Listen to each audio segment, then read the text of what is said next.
algo que nos tiene aquí presentes de alguna u otra manera y que nos da continuidad en la vida son los tipos de nuestra conducta, la forma en cómo decidimos expresarnos y llevarnos a cabo por el camino que elegimos. Productivo, por supuesto. Eh, en el movimiento de independencia, respecto a ello, esta es la última cápsula que se realiza para ustedes. Las conductas eran diversas con el mismo objetivo, todo el mundo convergía en independizarse, obviamente del lado de los insurgentes, pero sus conductas divergían.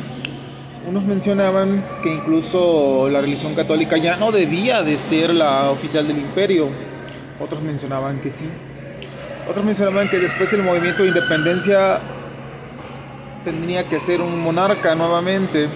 Otros decían que no, que entonces para qué peleaban si ya había rey. Para otro rey, pues mejor así. Prácticamente así eran sus comentarios. En el caso de Iturbide dijo que sí, que es rey, pero con una constitución.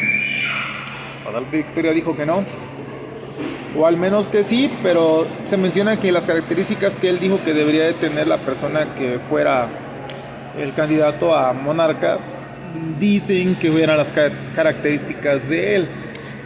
No vamos a dejar de mencionar a Rayón, por ejemplo. Rayón, él prácticamente tenía las mismas ideas que Iturbide. Él decía que su junta debería de retomar el proceso de la monarquía, pero de una forma más selecta.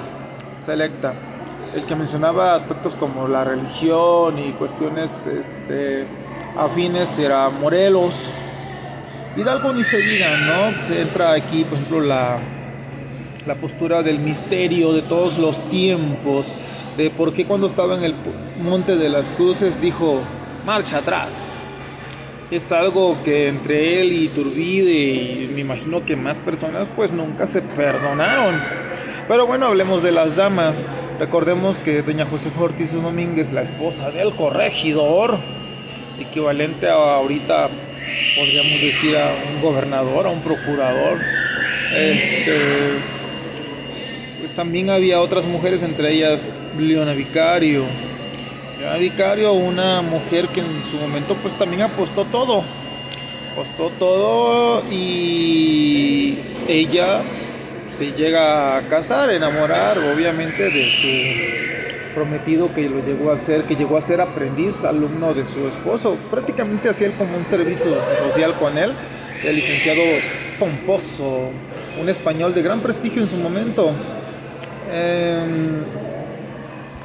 ¿De quién hablamos? De Andrés Quintana Roo. Ya, incluso saben que hay un estado que lleva su nombre.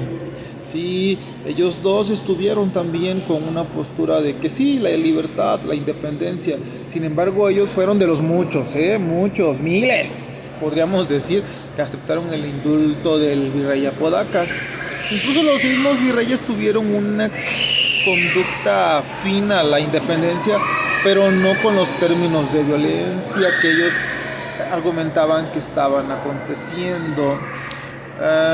Hubo alrededor de 5 virreyes. El último ya no se llamaba virrey, se llamaba algo así como capitán supremo de las fuerzas armadas en nombre de su majestad el rey. Él es O'Donoghue. Y del otro lado también hablemos de las conductas. El ejército también lo que ya quería era paz.